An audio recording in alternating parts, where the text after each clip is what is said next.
Good morning, afternoon, and or evening, dear listeners, and welcome back to Startup Mavericks in its Impact Edition. I'm your host Mathieu, and I'm absolutely delighted to have you join us for another engaging episode. Today we are diving into the fascinating changing world of work and care. So as we explore the changing landscape of modern shared spaces, we have one startup out of our Impact Accelerator joining us today. The way we live, interact, and share spaces, whether at work or in our private homes, is continuously evolving.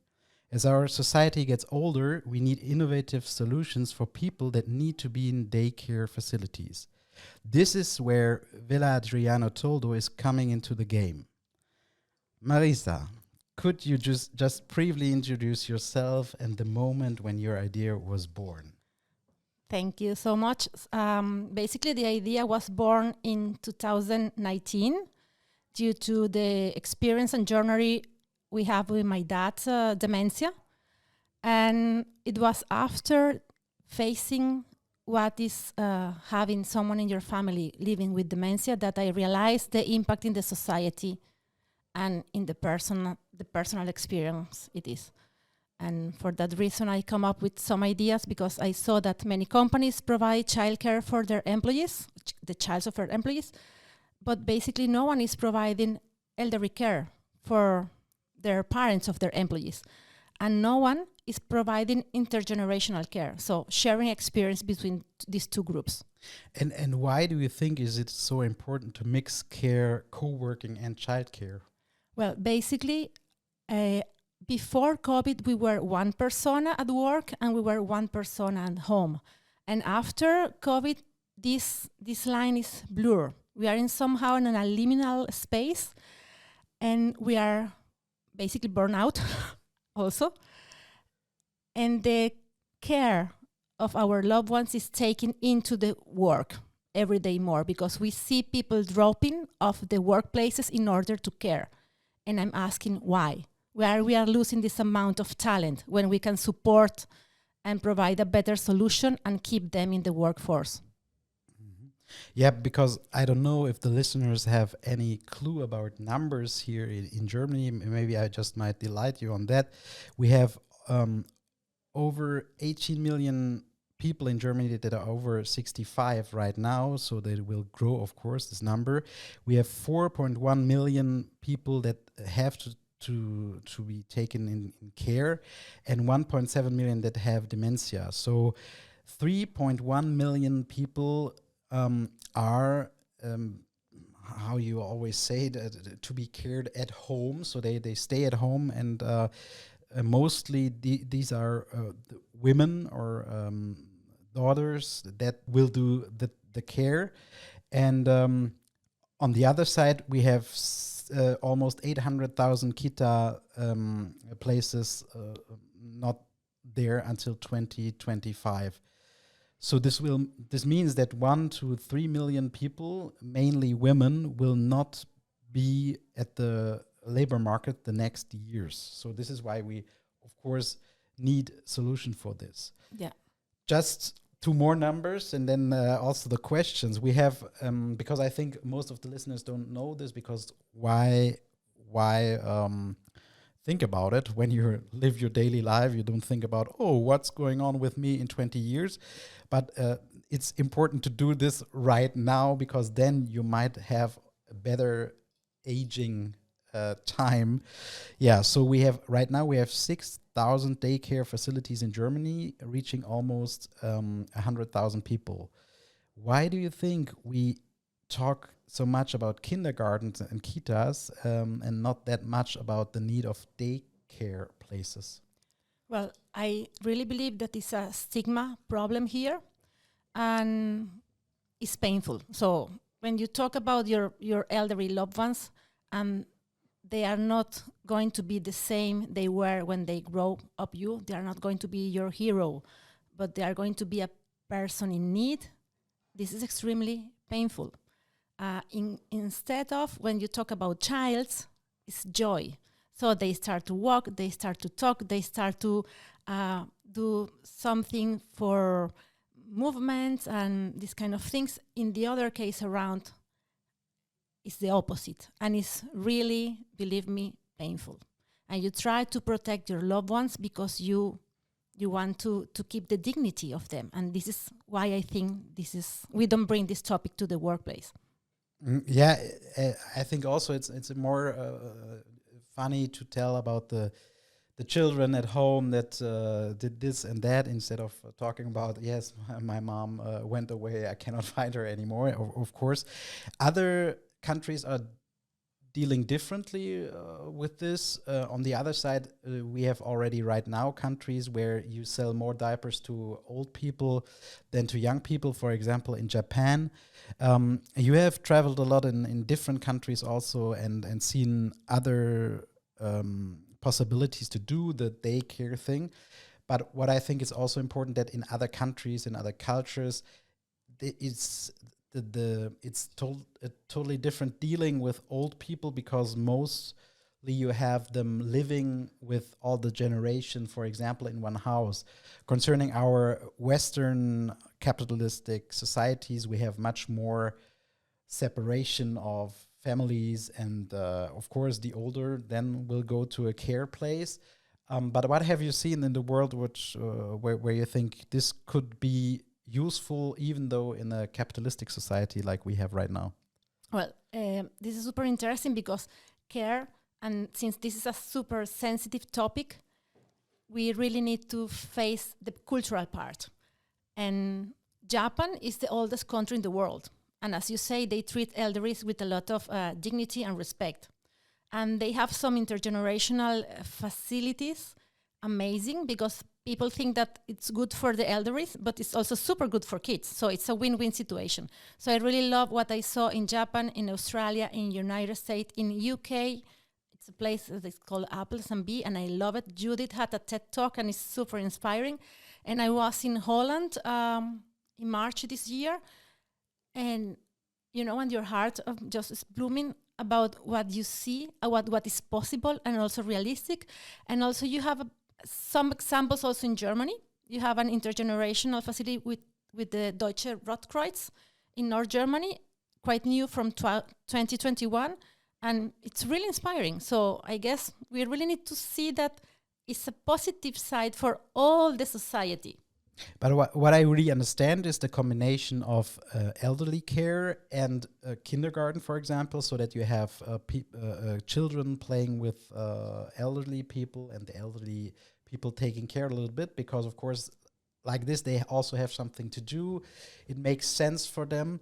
But why do you put in this two-sided thing now also the co-working? And how can I imagine will this work? So do I bring my mother to the elderly care, my child to the kindergarten, and I go to the co-working, and at the end I pick them up? Or how do you want to organize this?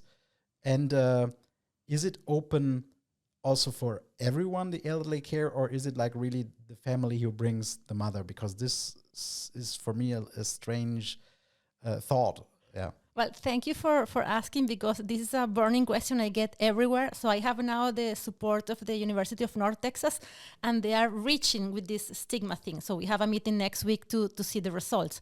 I see the solution, I always say in a really funny way, like a 3 eggs in a fan, together but not scramble. Because each of the groups or the demographic have their own needs, and they need to deal with different realities. But think about dating each other, because this is not a solution who fits all pockets, but think about the elderly who need. So what happened with childs and elderlies? The loneliness is killing them. So the problem with the loneliness in our society and after COVID has been really like a super pain point that before we didn't want to see it, and now it's amazing. But think about that each of them have their own space, but they share some activities together. And why the co-working? Because basically you live with your child, no? And then you need to drop the kids in order to work, because what I want is to deliver the workforce talent or caregivers the peace of mind that they are going to have a better quality care for the loved ones. And basically the elderly, they are driven by the, the daycare facilities, because the idea here is to keep as much as I can, everyone in the ecosystem happy, because this project is like an ecosystem effort, and everyone should have something back. And in Germany, at least, parents live around 50 kilometers away of their loved ones. And it should be also open for the community. Why? Because the numbers are dramatic. And the idea is to give something back to the community. If you are running a business in an area, you want to give back something to the community. We are really changing the mindset of companies, more connecting with the purpose and values, and you really want to support your community. So this is now where we are talking about money, because of course we have to finance this. As I understood, you want to start with the first pilot project also. How will you convince companies to make an investment in your pilot? Well, basically, because they need it. Yeah, so if they support childcare, why you don't support elderly care? You don't want to work. So we are lacking talent, and the numbers in Germany and worldwide are dramatic. So we are lacking talent. And if you can support your talent to stay there, why you are not doing that? Because with the child, you know, that's around 3 years, but with the elderly, the time is longer, and we are going to live even longer. So for me, it's a smart movement for a company to support their talent. Because if I'm a talent, and so by the way, we run a survey. So I was running a survey asking about, because I say, okay, it's a quite innovative approach, even though I grew up in that way. And I run a survey, and I ask people, you have 2 companies, you have 2 jobs offer, one with this service and one with nothing to do. Which one you will choose? And they say the one with the care support. You know, if you're a company and you're smart enough, you need to plan for the next 3, 5, 7 years. And this is going to be the best investment you are going to do for your talent. But overall, so the kindergarten or kita is financed itself, the elderly care it's financed itself, and then the co-working, of course, gets money also from the company because people can work there. Maybe this is also because you're an architect coming from this. For you, it's also maybe interesting how to use buildings in the future, because of COVID, we had a lot of working From home. Working from home. Exactly. And so now there are a lot of places empty, especially the ones in the first or ground floor. How is it also, or do you already have like a concept in your pocket where you can go just to big companies that have buildings with empty floors to ask them? And how would be the regulations? Because we have so many regulations in Germany concerning all this. How do you deal with this? So the regulations, by the way, is not just in Germany, it's worldwide. So I'm targeting 2 groups that they are super heavy regulated and care. But to be honest, we can do better. So as you say, I'm an architect and I'm a workplace strategist. And it's my point. For that reason, I came to the way we work is changing a lot. And also not just the space of the office itself and the needs of the office itself, but also where we are locating these offices, which is super interesting for me. No, and also child and elderly care are happy in the ground floor because it's the easy access, it's the easy and way to connect. And employees, they don't like ground floors. So it's a win-win. For me, it's like a win-win situation. And why not support each other? And I see the problem here is companies are afraid of liability a lot. And we are researching on that because we know that the governments are they are doing some pressure to try to get support, because basically the costs are so high that no government in the world can keep it going. But we need this service. So I see that as a ecosystem support and it's the best way to keep the society and the companies and the government running. So I'm still in this checking. The good point, I know that I don't know, but I know who knows, and I'm connecting with a bunch of different experts in different fields to try to get the best solution. So what I hope is to get a company who already have a kindergarten to make the pilot as gunstig or cheaper as possible, and to add a daycare facility close by, because we need to measure many things, and we need to measure impact and to deal with different aspects to get the ideal solution. So to wrap it up, right now it's more also in Germany. There are a lot of theoretical discussions about it. Universities are taking care more and more about this problem. And what you are trying to do now is to getting really into a pilot phase where you can really show how this could work in future, and then also collect data about how much this would cost at the end. For companies. So yeah, maybe it would be also great if we could have some funding from the states from the state for this. Yeah, we will see how this will be in the next year, because the state granting is right now a little bit frozen. But let's hope to have them next year also grants for maybe a pilot project. And of course, there are also some civil society organizations that might be interested in this, and they could, of course, can talk to you also.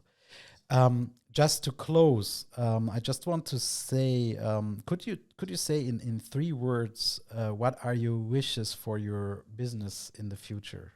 Money! I'm really looking forward for a grant, because I'm already selecting the best of each area in order to make a pilot. I know that this is too big just for me, but I know who I want to have by my side in order to make that successful. So I'm really pitching the best of different stakeholders, because I see the impact already, and I really want to see the pilot running as faster as possible. For that reason, I need some resource. So anyone who wants to support us, I will be more than happy. And the good point, I'm super well connected. I have been doing research worldwide, so I have the best of the best in different areas, and I just need support to pay them and run the thing. Yeah. Okay, so thank you for this short session with a lot of information, of course. We called it Revolutionizing Daycare and Work. I hope you had joy and you enjoyed listening to us. And if you have any further question, you can get in contact with Marisa also. So thanks again for listening, and have a good day, afternoon or evening. See you. Thank you.